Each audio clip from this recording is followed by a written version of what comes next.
Hello everyone, welcome back to Are They Mid? It's John. Today we're talking about the leader of Pivot Gang. His name is Saba, the artist Saba. We're talking about Saba today. Saba Mid. Find out at the end of this video. Make sure you like, share, subscribe, and check out my Twitch at twitch.tv/salamilooptube. And without further ado, let's just hop into it. Number 3, we have Care For Me, his album Care For Me. So this album was dedicated to his cousin Walt, who was stabbed to death.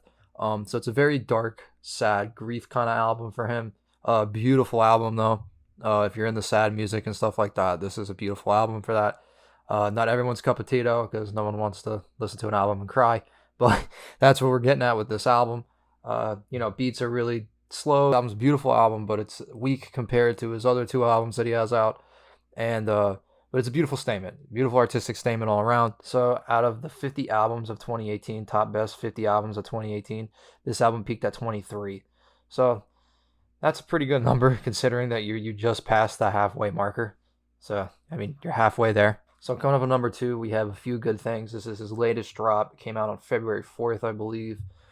And very soul, neo-soul, hip-hop genre based with a little bit of jazz thrown in there. It's a very uplifting album. Makes you really think about yourself as a human being and whole.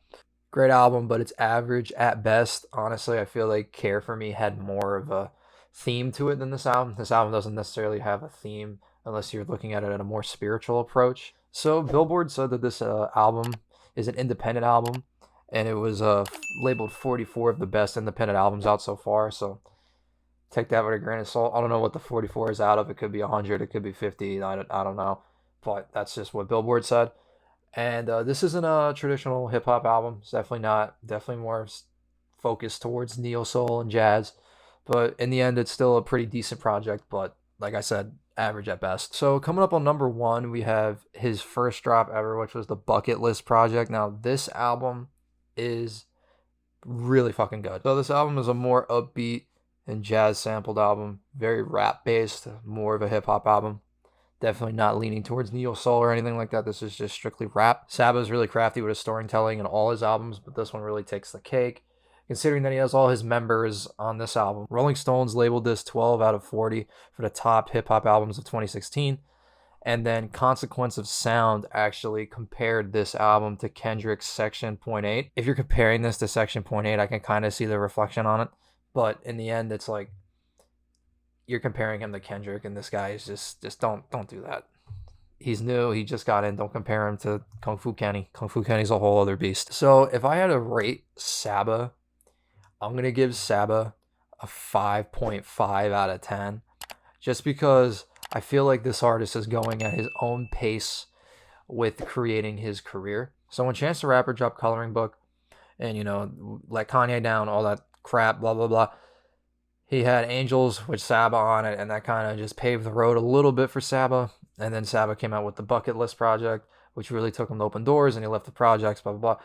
But he's going at his own pace, meaning that he's not really rushing things. He's taking his time with it. He's still delivering music, but I feel like he's still trying to find himself in a way, and it doesn't really bother him. You can see how artists, when they get up in fame like that, they will really just blow up, and then they'll just put out anything, and then next thing you know, their next album they put out is just shit, and it's like rushed, didn't come out right time, the track list wasn't set up the right way, and it's like it just doesn't flow and doesn't have a genre to it. It just doesn't have like a story to it.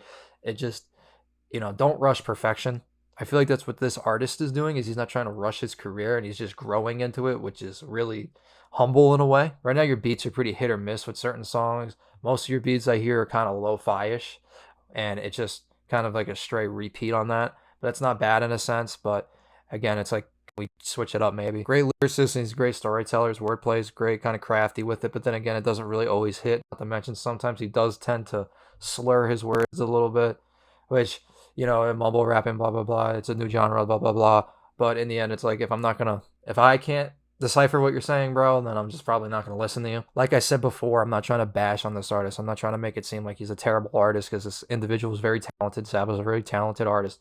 But as of right now, if he's just going at his own pace and doing his own thing, he's only at a 5.5, because there's a lot more he can be doing, but it's just going to come with time. And all you can do is respect that, because you just can't rush perfection. So this has been Are They Mid with Saba. Make sure you check out my other Are They Mids. Make sure you check out my Twitch at twitch.tv/salamiloop. Make sure you like, share, subscribe to my channel, share it around, throw it in everyone's face. And yeah, I'll catch you guys in the next one.